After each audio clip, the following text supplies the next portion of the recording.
Hello everyone, welcome to my channel. हमने chemistry class 11 NCERT का जो फर्स्ट चैप्टर है उसकी एक्सरसाइज के क्वेश्चन नंबर 30 तक कर लिए थे। अब हम उसी से आगे कंटिन्यू करेंगे, तो चलिए स्टार्ट करते हैं। क्वेश्चन नंबर 31 है, how many significant figures should be present in the answer of the following calculation. और इस क्वेश्चन की 3 पार्ट्स है। तो हमें क्या बताना है इसमें कि पहले कैलकुलेशंस करनी है, उसके बाद बताना है कि जो भी आंसर आएगा उसमें कितने सिग्निफिकेंट फिगर्स प्रेजेंट होंगे। ठीक है, तो आप ये क्वेश्चंस को देख के डरना मत, क्योंकि हमें इस क्वेश्चन में कैलकुलेशन नहीं करनी है। क्योंकि सिग्निफिकेंट फिगर्स बताने के लिए देखिए, जब यहाँ पे एक तो मल्टीप्लिकेशन है, डिवीजन है और एडिशन है, तो इनके लिए कुछ रूल्स हैं और वही रूल्स को फॉलो करते हुए हम इन क्वेश्चन को सॉल्व करेंगे, तीनों पार्ट्स को सॉल्व करेंगे। तो चलिए स्टार्ट करते हैं फर्स्ट पार्ट से। फर्स्ट पार्ट है, देखिए क्वेश्चन देखिए, 0.02856 इंटू 298.15 इंटू 0.112 डिवाइडेड बाय 0.5785, ये हमारा क्वेश्चन है। ठीक है, तो जब भी मल्टीप्लिकेशन या डिवीजन होता है तो वहाँ पर जितने भी नंबर्स हमें गिवन होते हैं उसमें जो लीस्ट सिग्निफिकेंट फिगर्स होता है वही हमारा आंसर जो आएगा उसमें भी उतना ही सिग्निफिकेंट फिगर होगा। ठीक है, तो हम देखते हैं कि ये जो हमें गिवन है क्वेश्चन में, हर एक नंबर का हमें सिग्निफिकेंट फिगर निकालना होगा और उसमें जो सबसे छोटी वैल्यू आएगी, मतलब जिस नंबर का सिग्निफिकेंट फिगर सबसे कम होगा वही हमारा आंसर होगा। ठीक है, तो हमें इसमें पूरी कैलकुलेशन करने की ज़रूरत नहीं पड़ेगी। देखिए अब 11 नंबर देखते हैं, इसमें हमारे कितने सिग्निफिकेंट फिगर्स होंगे, 28 कितना है 0.02856। ठीक, तो इसमें सिग्निफिकेंट फिगर्स कितने होंगे हमारे 4, क्योंकि डेसिमल के आगे वाला ज़ीरो तो हमारा काउंट नहीं होता। ठीक है, और डेसिमल के बाद जो ज़ीरो है वो भी काउंट नहीं होता। अगर यहाँ पर 2 होता, डेसिमल के बाद 2 होता और 0 होता तब तो वो काउंट होता, बट ये डेसिमल के जस्ट बाद 0 है, उसके बाद कोई नॉन ज़ीरो डिजिट नंबर है। ठीक है, तो ये हमारा काउंट नहीं होगा। इसका मतलब इसमें कितने होंगे, 1 2 3 4 सिग्निफिकेंट फिगर्स होंगे। ठीक है, अब बात करते हैं सेकंड वाले की, इसमें 298.15, तो इसमें सारे ही नॉन ज़ीरो डिजिट्स हैं, तो ये सभी क्या होंगे, सिग्निफिकेंट होंगे। तो इसका मतलब इसमें कितने होंगे, 1 2 3 4 5। अब बात करते हैं 0.112 की।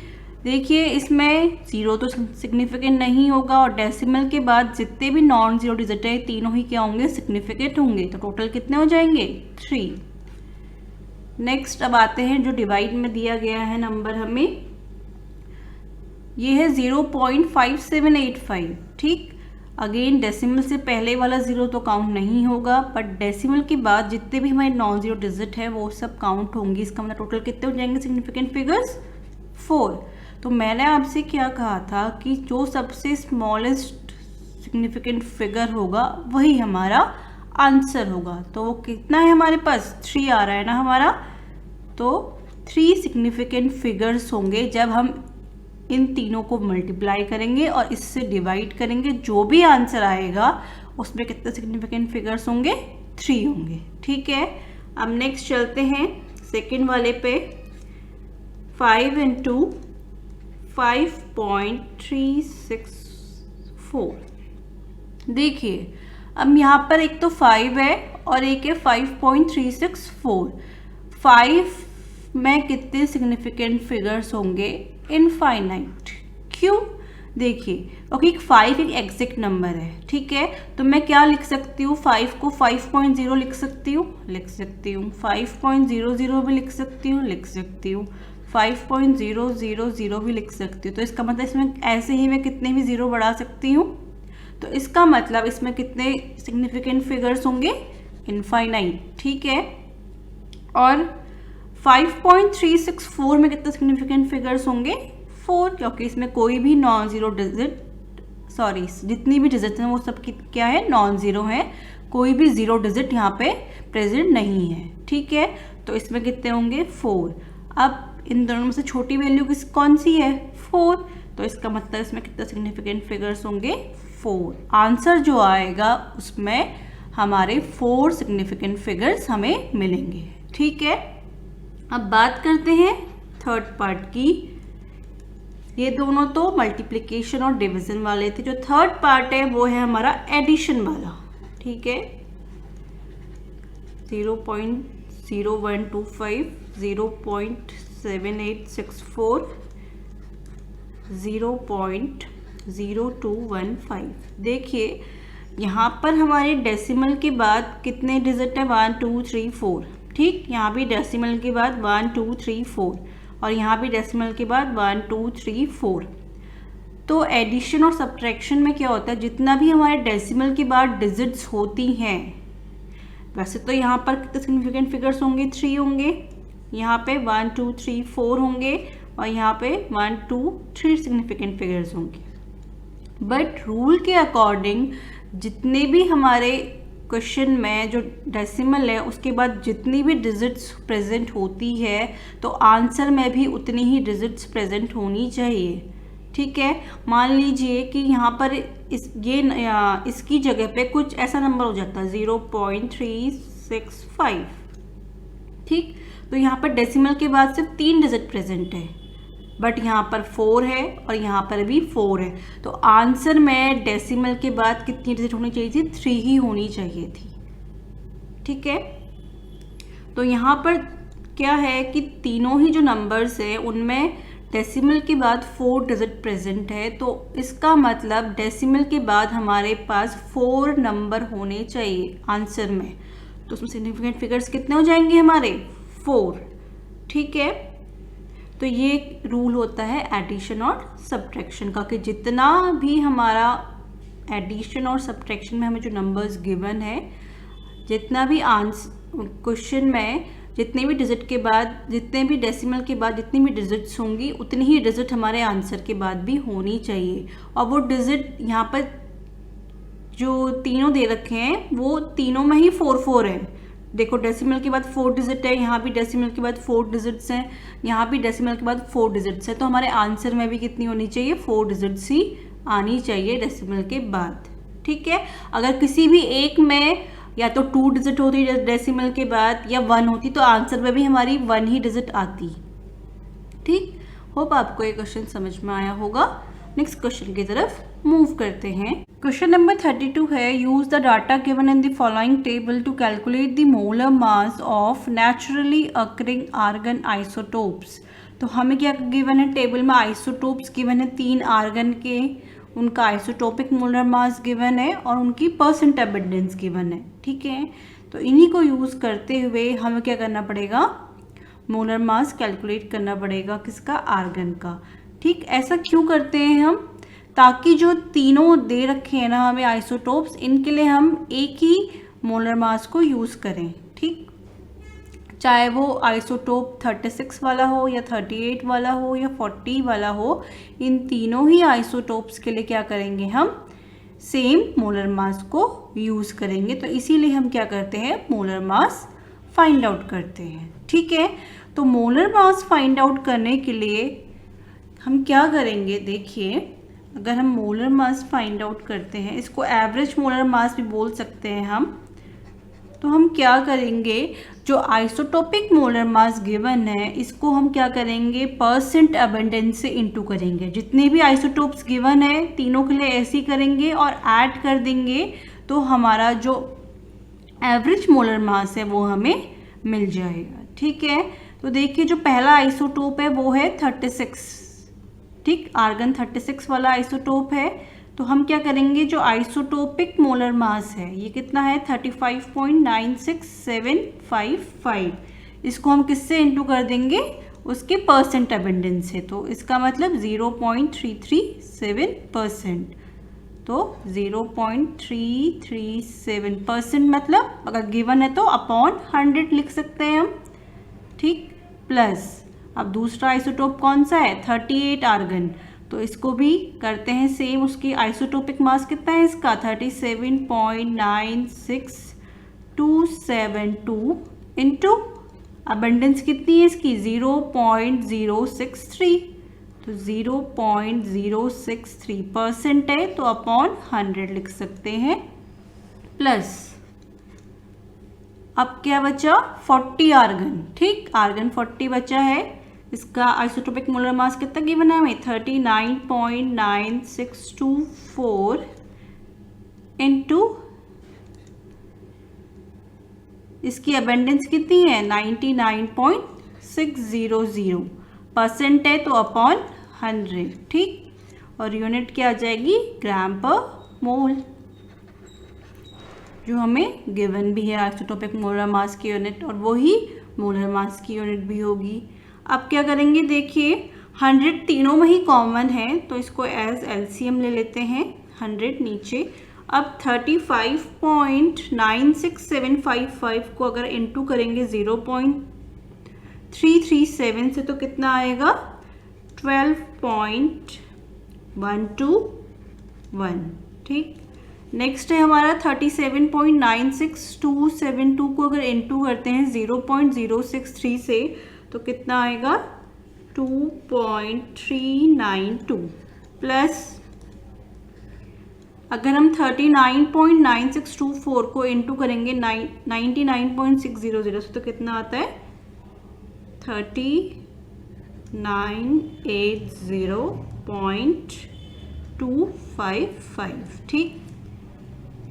इनको ऐड करते हैं, न्यूमरेटर में जो वैल्यूज़ हैं उनको ऐड करेंगे तो कितना आ जाएगा 3994.768 अपॉन 100, ठीक। अब नीचे 100 है तो ऊपर 2 डेसिमल लेफ्ट को मूव करेंगे तो 1 2, तो ये कितना आ जाएगा 39.947 ग्राम पर मोल। तो हमारा जो एवरेज मोलर मास आ गया आर्गन के आइसोटोप्स का वो कितना होगा 39.947, अप्रॉक्स कितना है 40 के अप्रॉक्स है। तो चाहे हमारा 36 वाला आर्गन हो या 38 आर्गन का आइसोटोप हो या 40 आर्गन का आइसोटोप हो, तो उसके लिए हम मास कितना यूज़ करेंगे मोलर मास 39.947 ग्राम पर मोल।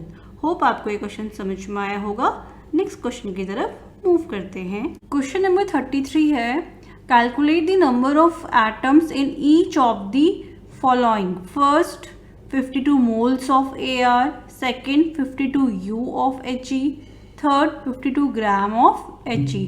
तो हमें इन तीनों ही पार्ट्स में क्या करना है number of atoms find out करने हैं। तो चलिए स्टार्ट करते हैं, पहले फर्स्ट पार्ट करते हैं।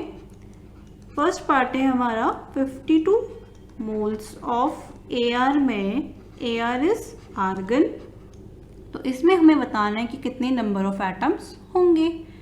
अब हमें पता है कि 1 मोल ऑफ आर्गन में कितने एटम्स होंगे 6.022 इंटू 10⁻23 एटम्स, और ये होता क्या है एवोगैड्रो नंबर होता है, ठीक। अब हमें 1 मोल का तो पता है और हमें बताना कितने मोल्स का है 52 मोल्स ऑफ AR में कितने एटम्स होंगे, तो 52 इंटू 6.022 इंटू 10⁻23 एटम्स। तो इसको सॉल्व करेंगे तो कितना आएगा 313.144 इंटू 10⁻23 एटम्स। और क्या करते हैं हम डेसिमल को दो डिजिट लेफ्ट मूव कराएंगे तो पावर इंक्रीज होगी, तो ये कितना हो जाएगा 3.131, और हम 2 डिजिट लेफ्ट को मूव कर रहे हैं तो पावर कितनी इंक्रीज हो जाएगी 2 इंक्रीज हो जाएगी, तो 23 तो कितनी हो जाएगी अब 25 एटम्स, ठीक। तो हमें 52 मोल्स ऑफ आर्गन में कितने एटम्स होते हैं ये पता चल गया, ठीक। अब हम करेंगे नेक्स्ट सेकेंड वाला। सेकेंड है 52 U ऑफ He, ठीक। अब U क्या डिनोट करता है हमें? U डिनोट करता है एटॉमिक मास को डिनोट करता है, ठीक। तो हमें गिवन है कि हमें बताना है कि 52U अगर हमारे पास He के हैं तो उसमें H के कितने एटम्स होंगे, ठीक है। तो हमें पता है अगर हम एक एटम He का लें, एक एटम अगर मैं He का लेती हूँ तो उसमें उसका एटॉमिक मास कितना होता है? 4U, ठीक। और हमें गिवन कितना है? 52U। तो इसको सही से लिख लेते हैं। अगर हमारे पास 4U He के हैं, इसका मतलब कितने एटम है He का? हमारे पास एक एटम है। तो अगर हमारे पास सिर्फ 1U He के होंगे तो एटम कितने हो जाएंगे He के? 1/4 एटम ऑफ He, ठीक। बट हमें गिवन कितना है? 52U He गिवन है हमें, ठीक। तो हमारे पास कितने एटम हो जाएंगे? 1/4 इंटू 52, कितने टाइम्स जाएगा ये? 13 टाइम्स। तो 13 एटम्स होंगे किसके? He के, ठीक है। अब करते हैं थर्ड है 52 ग्राम ऑफ He। देखिए 52 ग्राम He है और सेकंड वाला है 52U ऑफ He। तो ये दोनों के आंसर सेम नहीं होंगे, आप कंफ्यूज मत करिएगा। वो हमें ऊपर वाला दे रखा है, एटॉमिक मास यूनिट दे रखी है He की, और जो थर्ड वाला है उसमें हमें मास दे रखा है सिंपल, किसका? He का। तो चलिए थर्ड वाला करते हैं। अब हमें गिवन है थर्ड पार्ट में 52 ग्राम ऑफ He, ठीक है। तो हमें पता है कि 1 मोल अगर हम He के लेते हैं तो उसमें कितने एटम्स होंगे? 6.022 into 10 to the power 23 atoms. और हमें पता है कि 1 मोल He का मास कितना होगा? 4 ग्राम। 4 ग्राम ऑफ He में भी कितने एटम्स होंगे? 6.022 into 10 to the power 23 atoms. देखो 4 ग्राम में हमें पता चल गया कितने होंगे, ठीक। और हमें निकालना कितने का है? 52 ग्राम का। तो पहले हम क्या करेंगे? 1 ग्राम का निकाल लेंगे। तो 1 ग्राम He में कितने होंगे? 6.022 into 10 to the power 23 upon 4 atoms. और निकालना कितने का है हमें? 52 ग्राम ऑफ He में। 52 ग्राम ऑफ He में कितने होंगे? 6.022 into 10 to the power 23 upon 4 into 52 atoms. तो ये 4 से 52 कितने टाइम्स जाएगा? 13 टाइम्स। तो इसको सॉल्व करके कितना आएगा? 78.286 into 10 to the power 23 atoms. हम क्या करते हैं? इसको स्टैंडर्ड फॉर्म में लिख लेते हैं। तो डेसिमल को कहाँ खिसका देंगे?